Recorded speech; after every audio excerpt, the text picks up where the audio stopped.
अस्सलाम वालेकुम बच्चों। आज हम पढ़ेंगे जी डैम्ड हार्मोनिक ऑसिलेटर क्या है। तो डैम्ड हार्मोनिक ऑसिलेटर ऐसा ऑसिलेटर जिसकी विद टाइम जो एम्पलीट्यूड होता है वो डिक्रीज़ हो रहा होता है।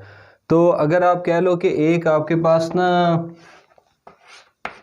पेंडुलम है और ये पेंडुलम जो है ये किसी मीन पोजीशन ओ पे है, और अगर हम इस पेंडुलम को मीन से किसी एक्सट्रीम पोजीशन पे लेके जाएं, let's suppose extreme position A है, तो ए से अगर हम इस पेंडुलम को छोड़ें तो ये मीन पे आएगा ओ पे, और इनर्शिया की वजह से ओ पे रुकेगा नहीं बल्कि लेफ़्ट साइड पे किसी एक्सट्रीम पोजीशन पे आ जाएगा। तो मीन और एक्सट्रीम पोजीशन के दरमियान में ये जो डिस्टेंस होता है इसको हम बोलते हैं एम्पलीट्यूड। तो अगर तो ये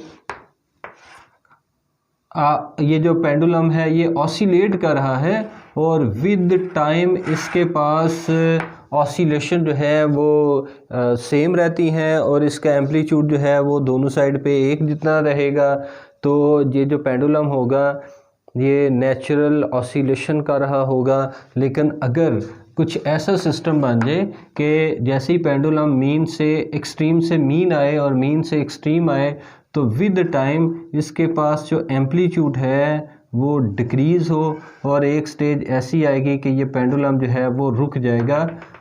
इस तरह के जो पेंडुलम होते हैं, इस तरह के जो ऑसिलेटर होते हैं, इनको हम कहते हैं डैम्ड हार्मोनिक ऑसिलेटर।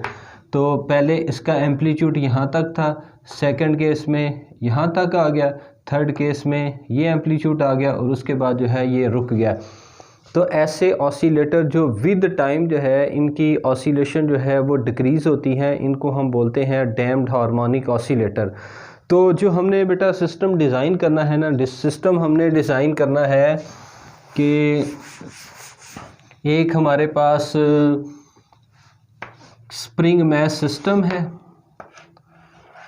और ये जो स्प्रिंग मैस सिस्टम है इस स्प्रिंग मैस सिस्टम को जब हम मीन से एक्सट्रीम पोजीशन की तरफ लेके जाएंगे, जब ये डिस्प्लेस करेगा, तो अब हम इसके साथ क्या करते हैं, इसके साथ ना एक आप प्लेट लगा लो यहाँ पे। तो ये हम कह लेते हैं ये एक प्लेट लगी हुई है, और ये जो पूरा सिस्टम है इसको एक बीकर में रख लें, और ये जो बीकर है इसमें पानी है। आपके पास जो है ना एक ऑसिलेटर है, एक स्प्रिंग मैस सिस्टम है, और इसके साथ मैस लगा हुआ है, और इसको हम मीन और एक्सट्रीम पोजीशन के बीच में डिस्प्लेस कराएंगे। और अब इसके साथ मैंने क्या करना है, इसके साथ मैंने एक प्लेट लगा दी। तो ये एक प्लेट लगी हुई है ताकि इसका एरिया बढ़े, और उसके बाद जो है इसको मैं एक मीडियम में रख लेता हूँ, और ये जो मीडियम है ये आपके पास सपोज कर ले ये पानी है या कोई और लिक्विड है। तो अब क्या होगा, जैसे ही ये अप और डाउन पेंडुलम वाइब्रेट करेगा तो ये जो आपके पास मीडियम होगा ये इसकी ऑसिलेशन को रोकेगा, और ऑसिलेशन रुकेंगी रेजिस्टिव फोर्स की वजह से, और जो रेजिस्टिव फोर्स होगी ये बेसिकली क्या है, ये डैम्पिंग फोर्स है।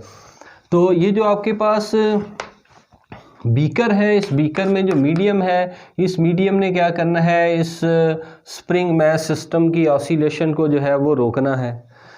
और जो डैम्पिंग सिस्टम होते हैं, डैम्पिंग सिस्टम कौन से होते हैं, डैम्प्ड सिस्टम, ये होते हैं resistive system.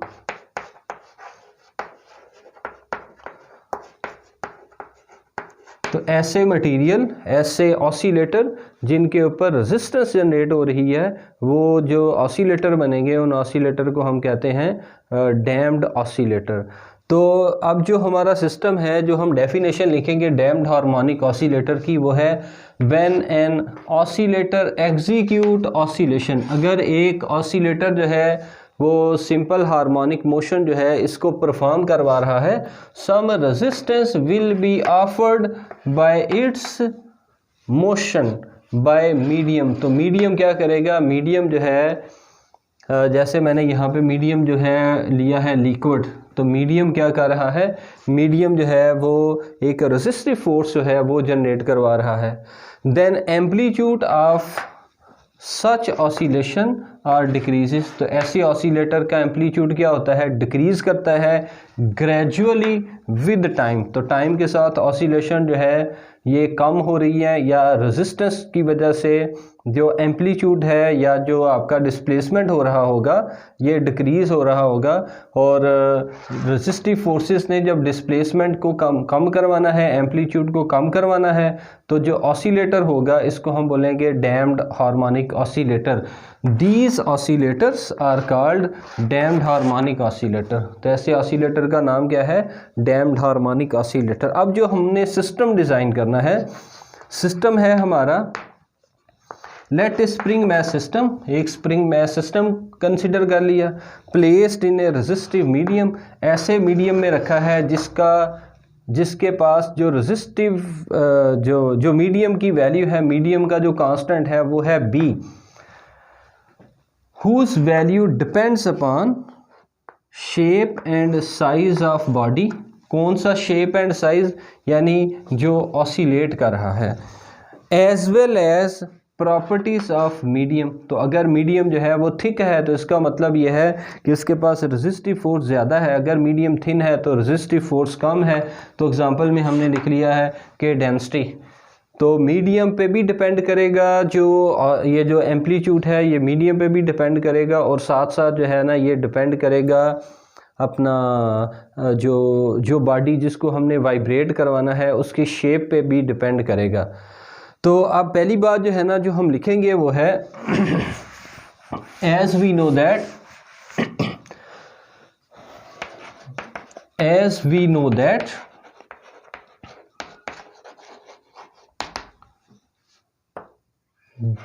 damped force is directly proportional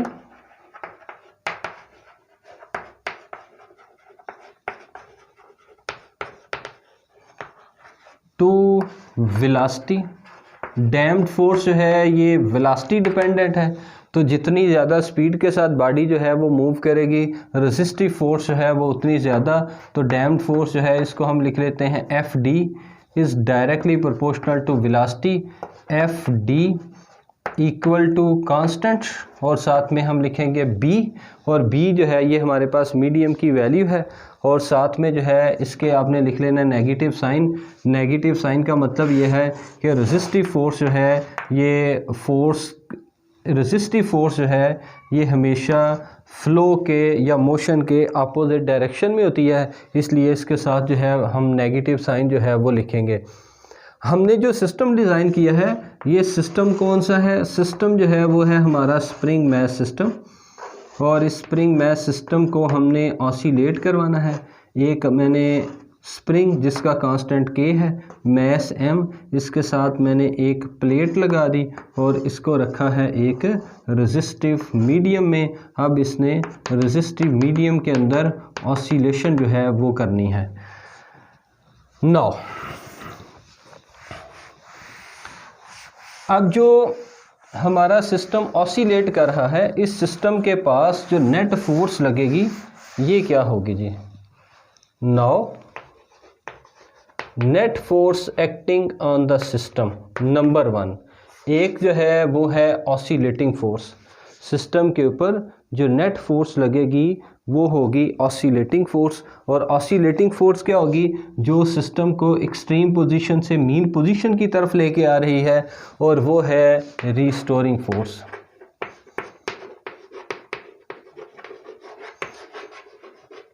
और प्लस जो सिस्टम के ऊपर दूसरी फोर्स लग रही है वो है डैम्प्ड फोर्स।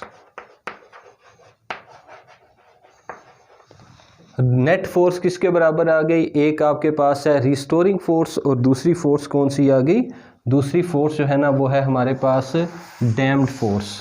अब ज़रा आप वैल्यू लिखें, नेट फोर्स जो है वो है F, रेजिस्टिव फोर्स जो है वो है -kx, जो कि हमने पिछले 2-3 आर्टिकल जो पिछले प्रीवियस लेक्चर थे उसमें हमने लिखा था।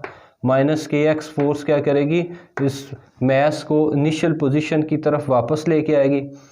और डैम्ड फोर्स जो है, जो कि ड्रैग, ये जो है अपना डैम्ड फोर्स, ये आपके पास आ गई एफ डी। तो एफ डी की जगह माइनस बी वी, और बी जो है ये मीडियम की वैल्यू है।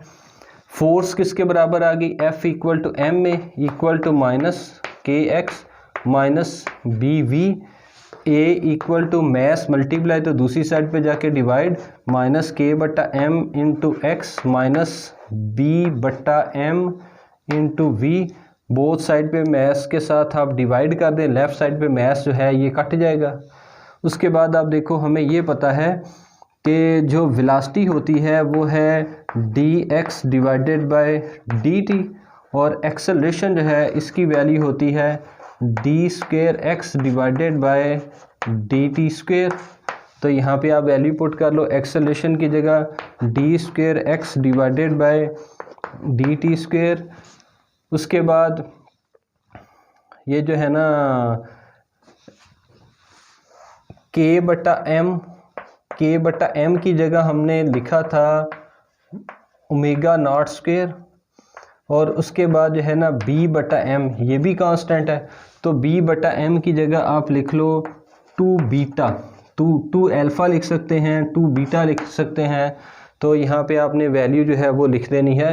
ये बी कांस्टेंट है, बीटा कांस्टेंट है, तो दो कांस्टेंट की बजाय हमने सिंगल कांस्टेंट लिख लिया, और ये जो टू हमने लिखा है ये आगे जाके जो है ना ये सिंप्लीफिकेशन में जाके जो है कंपनसेट हो जाएगा। तो आप लिख लो जी माइनस ए की जगह पे डी स्क्वेयर एक्स बटा D T square equal to minus के बटा एम, और के बटा एम क्या है, वो है omega naught square x minus B बटा एम जो है ये आपके पास आ गया टू बीटा, और उसके बाद जो है ना वेलोसिटी की जगह आ गया D x divided by D T. इन दोनों को उठा के आप लेफ़्ट शिफ्ट कर लें, तो वैल्यू आ जाएगी d square x divided by D T square, उसके बाद plus two beta D x divided by D T, plus ये माइनस लेफ़्ट साइड पे जाके plus omega naught square x equal to 0। तो this is the equation of simple harmonic,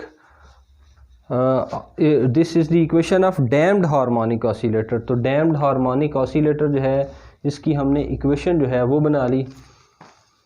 अब ये जो damped harmonic oscillator जो है इसका हमने सोल्यूशन जो है वो बनाना है। दिस इज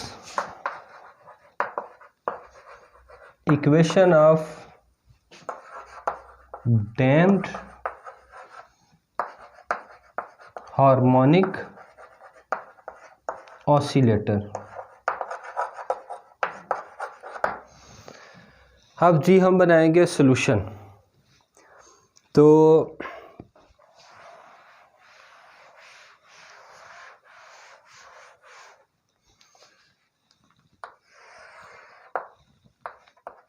सोल्यूशन के लिए let x equal to e की power lambda into T is the solution of above differential equation.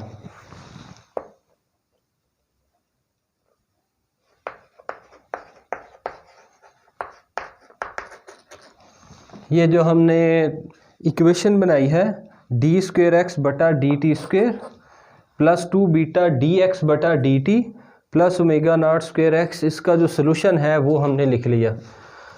Is the solution of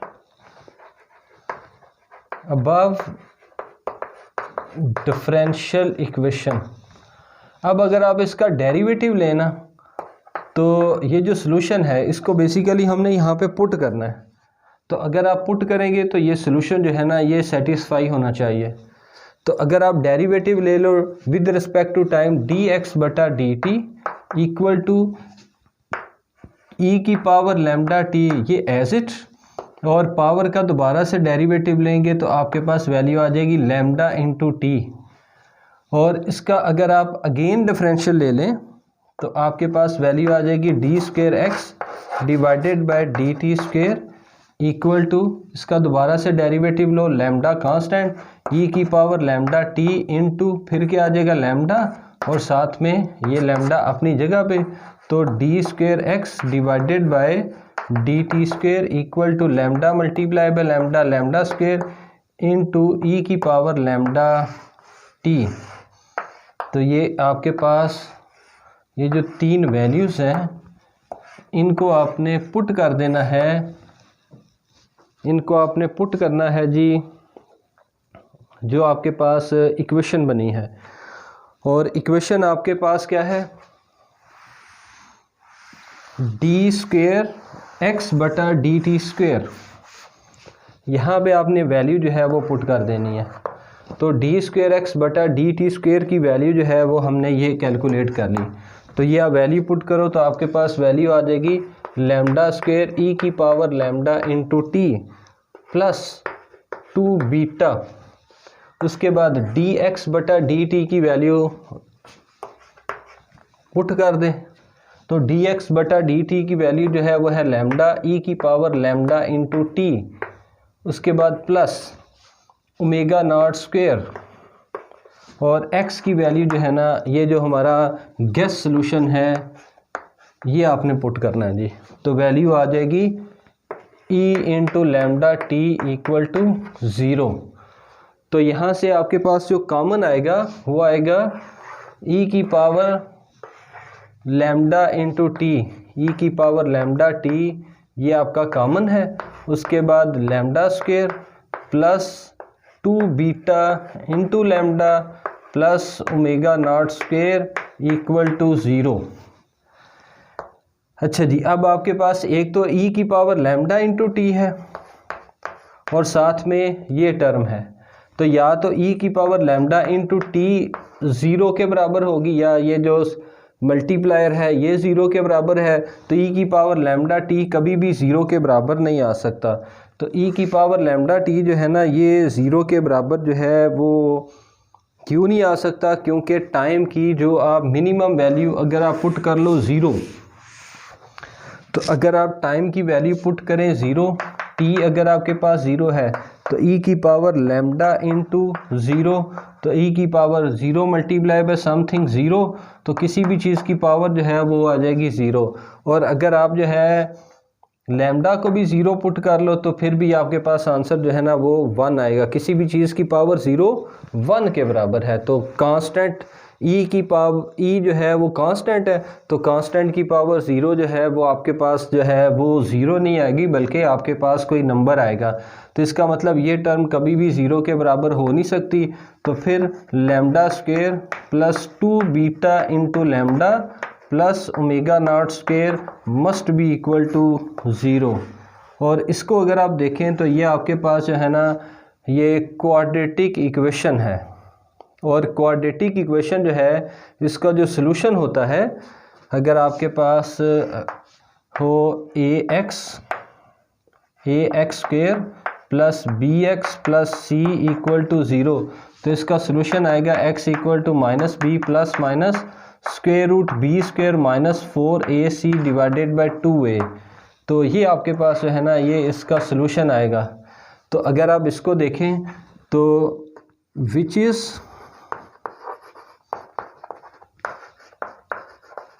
quadratic equation and its solution is,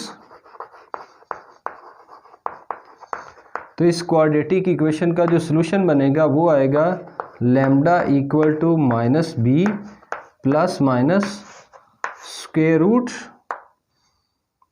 B square minus 4ac divided by 2a। तो इस तरह का जो है वो solution बनना है। अब हमारे इस केस में जो b है, b की वैल्यू जो है वो कितनी होगी, इधर आप देखो x जो है यहाँ पे अगर आप देखो तो ये आपके पास x स्क्वेयर है, तो यहाँ पे x स्क्वेयर की जगह क्या आ गया, लैम्डा स्क्वेयर आ गया। और उसके बाद जो है ना x स्क्वेयर के साथ जो है कोएफिशिएंट a है, तो हमारे इस केस में a की वैल्यू जो है वो आ जाएगी 1। और उसके बाद फिर इधर है x के साथ जो कोएफिशिएंट है वो है b, तो यहाँ पे x की जगह है लैम्डा, तो लैम्डा का जो कोएफिशिएंट है वो है 2 बीटा, तो b किसके बराबर आ जाएगा, ये 2 बीटा के बराबर आएगा। और यहाँ पे कांस्टेंट c, लेकिन हमारे इस केस में कांस्टेंट जो है वो आपके पास क्या है, c किसके बराबर होगा, ओमेगा नॉट स्क्वायर के बराबर। तो इस फार्मूला में बस आपने वैल्यू पुट करनी है, तो आपके पास जो है ना सॉल्यूशन जो है वो बन जाएगा। और सॉल्यूशन जो है वो हमने किस तरह का सपोज़ किया था, सॉल्यूशन जो है वो हमने सपोज़ किया था x इक्वल टू ई की पावर लैम्डा इंटू टी। तो क्वाड्रेटिक इक्वेशन बनी है, तो इस क्वाड्रेटिक इक्वेशन जो है इसमें चूंकि स्क्वायर है तो आपको 2 रूट जो है वो मिलेंगे। तो अब आप देखो कि यहाँ पे अगर आप वैल्यू पुट करें तो आपके पास वैल्यू आएगी lambda equal to minus b की जगह क्या आ जाएगा, बी की जगह हमने पुट किया है 2 बीटा, तो लैम्डा का जो कोएफिशिएंट है 2 बीटा, तो -2 बीटा, उसके बाद प्लस माइनस, उसके बाद स्क्वायर रूट, उसके बाद b की जगह आप क्या लिखोगे, b की जगह लिखोगे 2 बीटा इसका स्क्वायर -4, उसके बाद a की जगह पे 1 और c की जगह पे omega naught square divided by 2 और a की जगह पे आ जाएगा 1।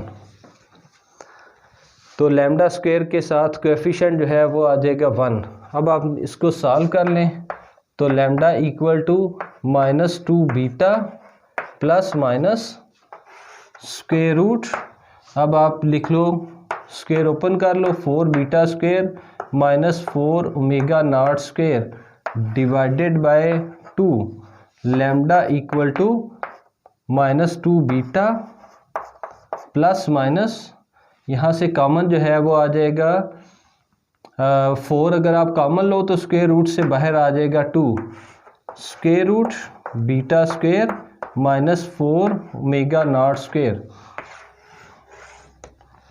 Divided by 2, lambda equal to, यहाँ से 2 कॉमन ले लें, minus beta plus minus square root beta square minus omega naught square divided by 2, तो 2 से कट जाएगा। तो इसको अगर आप सॉल्व करें तो आप देखो ये लैम्डा इक्वल टू, अब आपके पास 2 वैल्यू आ रही हैं, एक प्लस में और एक माइनस में, तो आपके पास जो रूट बनेंगे, एक को मैं लिख लेता हूँ लैम्डा 1 और इस लैम्डा 1 की वैल्यू जो है वो मैं प्लस के साथ लिखूँगा, minus beta plus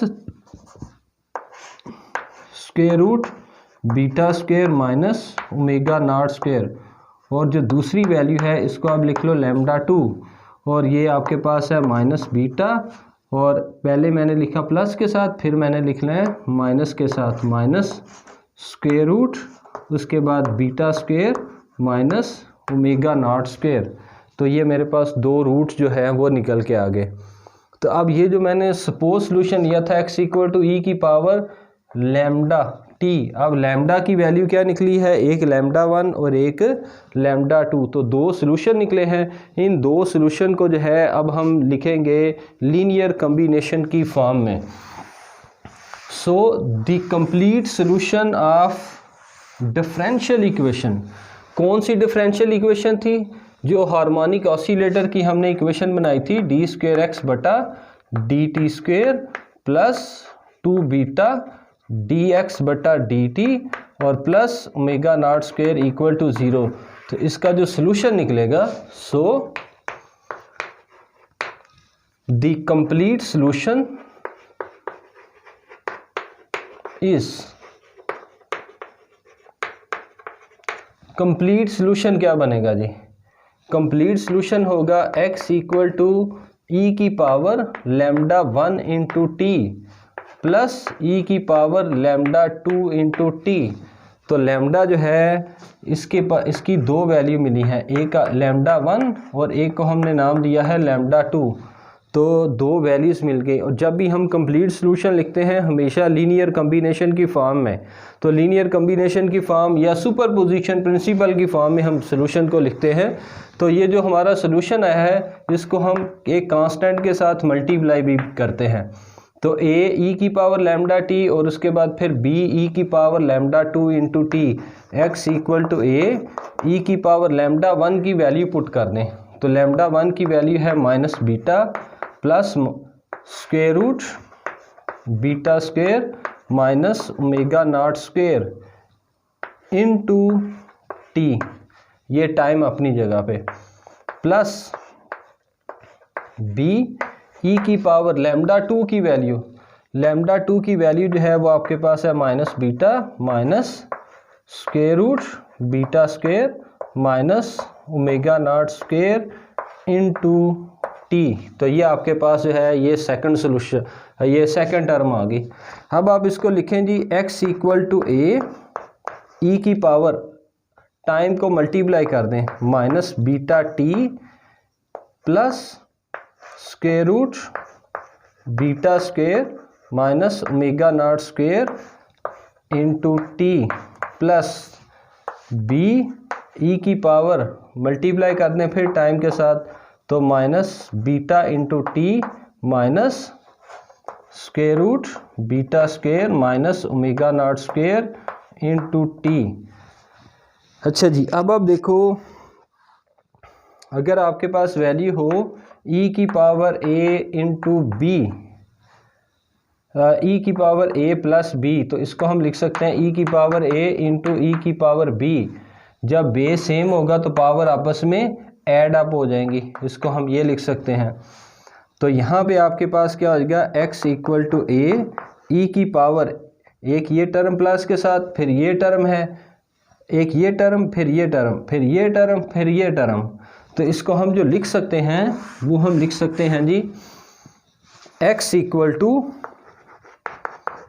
a E की power minus beta into T into E की power square root beta square minus omega naught square into T plus B E की power minus beta into T into E की power minus square root beta square minus omega naught square into T. और यहाँ से जो common आएगा वो आ जाएगा ई की power minus beta into T. तो ई की power minus beta into T जो है इसको आप कॉमन ले लें।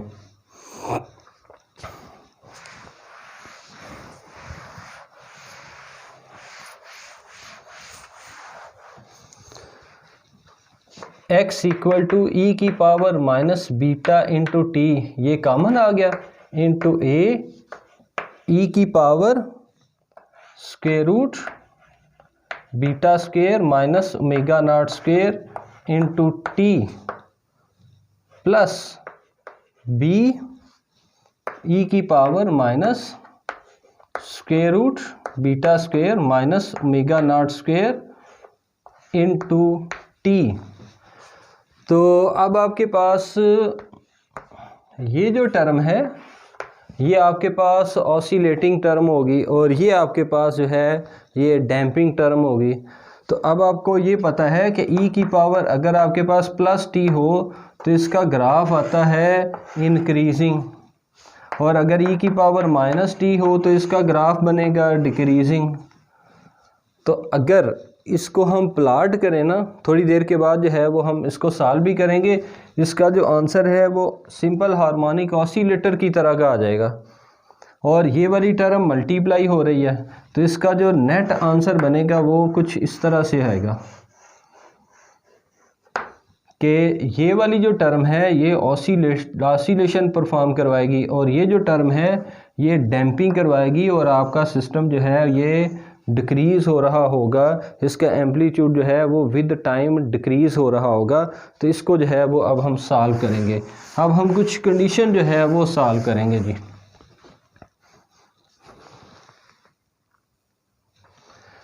अच्छा जी बेटा, अब हम सॉल्व करेंगे case number 1 under damped system और अंडर डैम्प्ड मोशन। मतलब ये है कि डैम्पिंग जो है वो स्मॉल है और ऑसिलेशन जो है वो लार्ज है। तो ये केस उस वक़्त आएगा when omega is greater than beta. तो ओमेगा ऑसिलेटिंग टर्म है, ये बड़ी होगी, बीटा जो है डैम्प टर्म है और ये छोटी होगी। When omega is greater than beta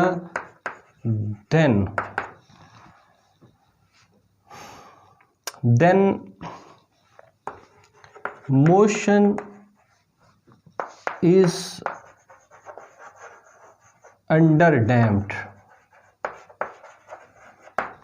तो आपके पास ये जो इक्वेशन होगी ये आप क्या बनेगी, x इक्वल टू ई की power minus beta into T into A ई की पावर ओमेगा जो है ये ओमेगा नॉट जो है ये आपके पास बड़ी वैल्यू है और बीटा जो है ये छोटी वैल्यू है। तो यहाँ से आप माइनस ओमेगा माइनस कॉमन ले लें। जब आप माइनस कॉमन लेंगे तो ये माइनस वाली टर्म प्लस हो जाएगी और प्लस वाली टर्म जो है वो आ जाएगी minus into T plus B E की पावर माइनस स्क्वायर रूट, यहाँ से आपने ओमेगा नॉट स्क्वायर पहले लिख लेना है क्योंकि माइनस हमने यहाँ से लेना है common, minus common minus beta square into T. तो ये हमारा जनाब सिस्टम बन गया। अब आप देखो कि ये जो माइनस को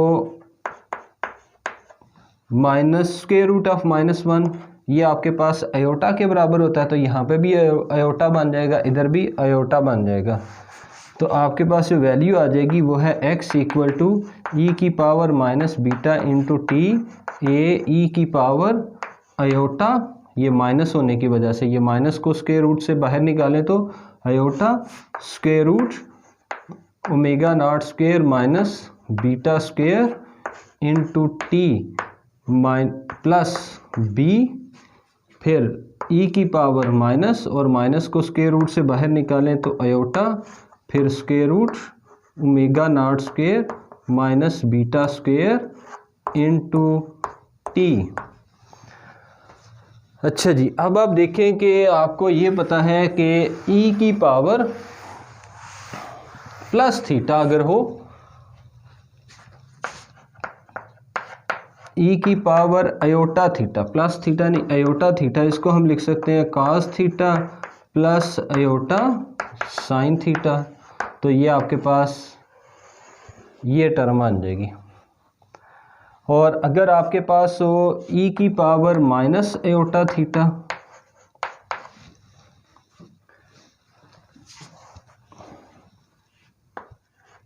ई की पावर माइनस आयोटा थीटा, इसने क्या बनना है cos theta minus iota sine theta.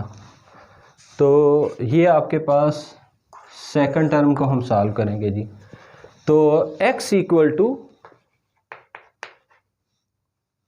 ई की power minus beta into T into A into E की पावर, ये आपके पास omega naught square minus beta square square root multiply by T जो है ना, ये आप कह लो कि ये थीटा के बराबर है, तो हम इसको लिख सकते हैं cos of square root omega naught square minus beta square into T plus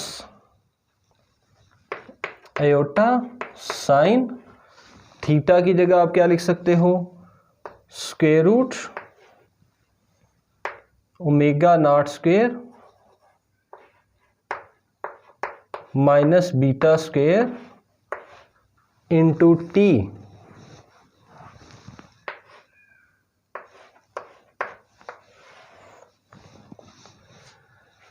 और उसके बाद प्लस बी। अब इस टर्म को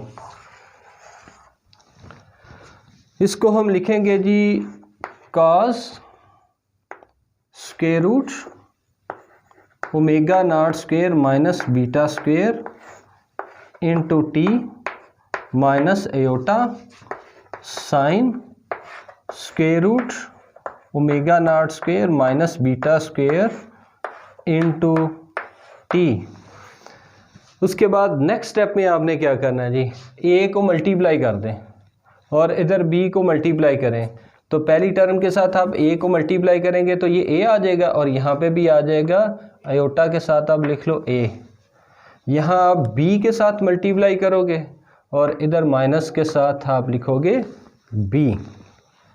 नेक्स्ट स्टेप, तीसरा स्टेप फिर क्या होगा, ई की power minus beta into T into पहली टर्म और तीसरी टर्म, इनमें से आपके पास जो कॉमन आएगा ना वो आ जाएगा cos square root omega naught square minus beta square into T, ये कॉमन आ गया। तो बाकी ये अगर कॉमन है, ये कॉमन है, तो इधर आ जाएगा ए और प्लस यहाँ आ जाएगा बी। फिर दूसरी टर्म और चौथी टर्म, इससे जो कॉमन आएगा ये आ जाएगा जी आपके पास एक आयोटा भी है, तो आयोटा भी कॉमन ले लें, प्लस आयोटा, उसके बाद sine square root omega naught square minus beta square into T, उसके बाद आ जाएगा ए माइनस बी। आप पुट कर लें A plus B equal to X naught cos phi.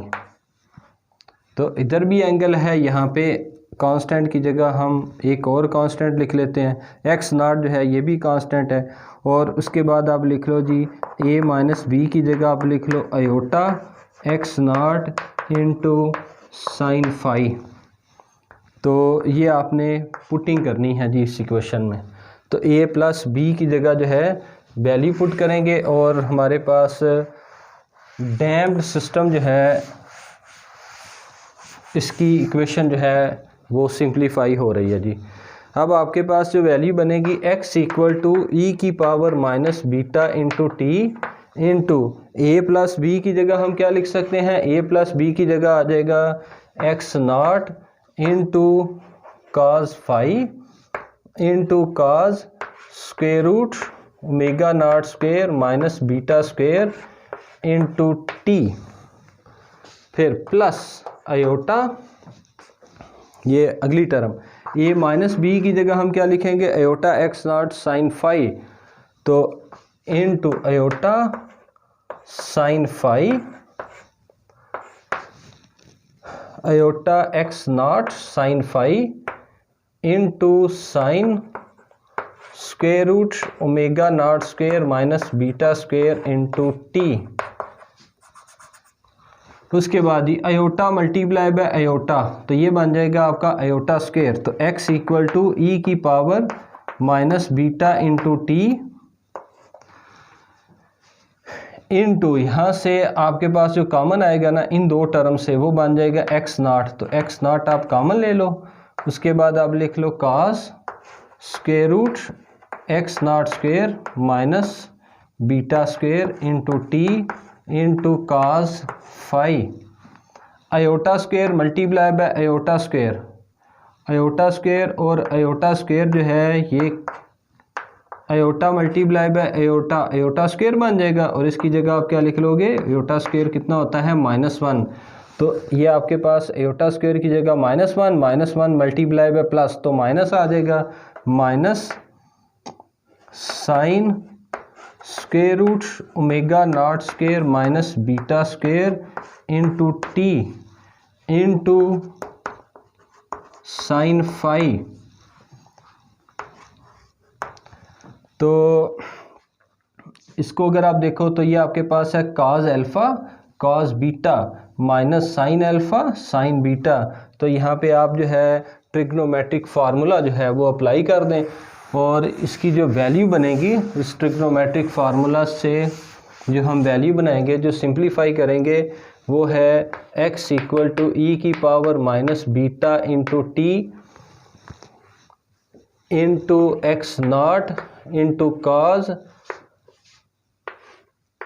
Square root omega naught square minus beta square into T और plus phi. तो ये बन जाएगा, इसको अगर आप ओपन करें तो काज अल्फ़ा काज बीटा, ये आपके पास पहली टर्म। फिर इधर प्लस है तो माइनस का साइन आ जाएगा, साइन अल्फ़ा और साइन बीटा। इसको अगर आप सिंप्लीफाई करें तो ये आपके पास आंसर आ जाएगा। अब आप देखें कि ये वाली जो टर्म है, ये टर्म जो है ये ऑसिलेटिंग टर्म होगी और ये टर्म जो है वो डिक्रीजिंग टर्म होगी। तो अगर हम इसका ग्राफ बनाएं तो विद टाइम जब आपके पास टाइम की वैल्यू जो है वो होगी ज़ीरो, जब यहाँ पे टाइम की वैल्यू जो है वो है ज़ीरो, इधर आपके पास एम्पलीट्यूड होगा एक्स नॉट, तो टाइम की वैल्यू ज़ीरो, तो ई की पावर ज़ीरो जो है ये आपके पास वन आ जाएगी। तो ये टर्म आपके पास वन है, एक्स नॉट मैक्सिमम होगा। और काज का जो ग्राफ होता है ये हाइट से स्टार्ट होता है। और अगर आप यहाँ पे टाइम की जगह ई की power minus beta into T की जगह जब हम ज़ीरो पुट करेंगे तो आपके पास वैल्यू आ जाएगी वन ओवर ई की power plus beta into zero, one over E की power zero multiply by something zero, answer one over E power zero one, तो आंसर आपके पास वन आएगा, ये वन बनेगा। और अगर आप यहाँ पे टाइम की जगह पुट कर लेना इन्फिनिटी, अगर टाइम की जगह क्या है इन्फिनिटी, तो इधर आ जाएगा ई की पावर इन्फिनिटी, और ई की पावर इन्फिनिटी कांस्टेंट की पावर इन्फिनिटी कांस्ट ई, इसकी वैल्यू होती है 2.73, तो कांस्टेंट की पावर जब इन्फिनिटी आएगी तो इन्फिनिटी, और वन ओवर इन्फिनिटी ज़ीरो। तो जब टाइम की वैल्यू इन्फिनिटी हो जाएगी तो ये term zero multiply by something zero, तो ये टर्म जो है ये ऑसिलेटिंग है, ये टर्म जो है ये एम्पलीट्यूड को डिक्रीज़ करवा रही है। तो विद टाइम आपका एम्पलीट्यूड जो है ये कैसा होगा, ये डिक्रीज़ करेगा, और उसके बाद आपका सिस्टम जो है ना ये एक लार्ज टाइम के बाद, इनफाइनाइट टाइम के बाद जो है ये जाके रुक जाएगा। तो ये आपके पास जो है ये ग्राफ आएगा इस इक्वेशन का, और जो कि डैम्ड हार्मोनिक ऑसिलेटर जो है इसको शो करेगा। अच्छा जी बच्चों अब आपने क्या लिखना है जी, ये जो इक्वेशन हमने बना ली इसके साथ आपने लिख लेना है above equation is the solution of damped harmonic oscillator. इसके बाद जो है ना फिर हम जो अगली बात हम लिखेंगे वो है frequency of damped harmonic oscillator, कि ये जो ऑसिलेटर है जब ये मीन और एक्सट्रीम पोजीशन के बीच में ऑसिलेट करेगा तो इसके पास नंबर ऑफ़ साइकिल जो है वो कैलकुलेट करने हैं। तो अब आपके पास ये जो इक्वेशन है, इस इक्वेशन में ये जो टर्म आ रही है ये सॉरी स्क्वायर रूट वाली ये पूरी टर्म, तो ये जो टर्म होगी ये आपके पास आएगी फ्रीक्वेंसी मतलब angular frequency omega naught square minus beta square. तो इसमें से आपके पास बीटा जो है वो कम हो रहा है, तो इसका मतलब विद टाइम जो है आपके पास जो है ना बीटा इन्वॉल्व होगा और ऑसिलेशन जो है वो डिक्रीज़ हो रही हैं। तो इसको हम लिख लेंगे इस सारी टर्म को ओमेगा डैश जो कि फ्रीक्वेंसी है। और उसके बाद है time period of damped harmonic oscillator. Damped harmonic oscillator का टाइम पीरियड निकालना है, t equal to 2 pi over omega dash equal to 2 pi, और ओमेगा डैश की वैल्यू जो है इसका हमें पता है। नेक्स्ट हम देखेंगे, और नेक्स्ट जो है ना हमारा जो इसका जो सेकंड पार्ट होगा वो होगा ओवर डैम्पिंग। तो पहले हमने देखा अंडर डैम्प्ड, अब हम देखेंगे ओवर डैम्प्ड सिस्टम जो है वो क्या होगा। केस नंबर 2 जी, केस नंबर 2 है बेटा जी के over damped system. Over damping उस वक्त होगी जब आपके पास बीटा बड़ा होगा और ओमेगा छोटा होगा। When beta is greater than omega, omega क्या है ऑसिलेटिंग टर्म है और बीटा जो है वो डैम्प टर्म है। That is damping force is large, damping large है, मोशन जो है वो रुक जाएगी। Motion is not oscillatory, motion क्यों रुकेगी? क्योंकि आपके पास ये टर्म जो है ये ज़ीरो को अप्रोच करेगी at very large time. Here the term e raised to power minus beta t dominates and give rise to heavy damping, damping जो है वो लार्ज हो जाएगी। और ये टर्म जो है जब डोमिनेट होगी तो जो आपके पास डैम्पिंग होगी and term e raise to power minus beta t, इसने कहाँ पे जाके ज़ीरो होना है? बिकम्स और goes to zero at t equal to infinity. तो e की पावर बीटा इंटू टी और आप माइनस बीटा इंटू टी, इसको हमने लिखा था, चलें यहाँ पे ये मैंने पहले भी आपको सॉल्व करके दिया था, e की power minus beta into T, और इसको आप लिख सकते हो e की power plus beta into T, और आप इसको लिख सकते हो 1 ओवर e की पावर बीटा के साथ आप बीटा बीटा ही रहेगा, टाइम की जगह पे इन्फिनिटी, तो 1 ओवर e की पावर इन्फिनिटी आ जाएगा, और e की पावर इन्फिनिटी इन्फिनिटी, तो 1 ओवर इन्फिनिटी जो है ये बन जाएगा ज़ीरो। तो लार्ज टाइम के बाद जो है ना, जो आपके पास ऑसिलेशन है ये रुक जाएगी और सिस्टम जो है ये ऑसिलेट नहीं करेगा। क्यों नहीं करेगा? क्योंकि बीटा जो है ये बड़ा हो गया है। तो अब हम केस नंबर 3 देखेंगे। जो केस नंबर 3 है ना, इसको हम लिखेंगे जी critical damping.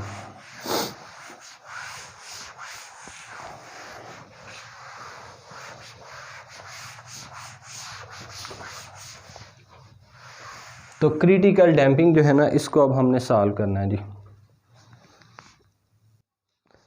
Critically damped system जी, केस नंबर 3।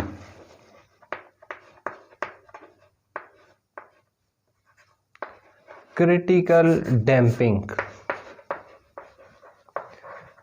क्रिटिकल डैम्पिंग उस वक़्त होगी जी जब एक सिस्टम के पास जो रिस्टोरिंग फोर्स है, रिस्टोरिंग फोर्स जो मेन पोजीशन पे वापस लेके आएगी, मतलब ऑसिलेटिंग टर्म, मतलब omega, becomes equal to damping force. Damping force कब आएगी? जब ड्रैग फोर्स होगी, मतलब बीटा वाली टर्म।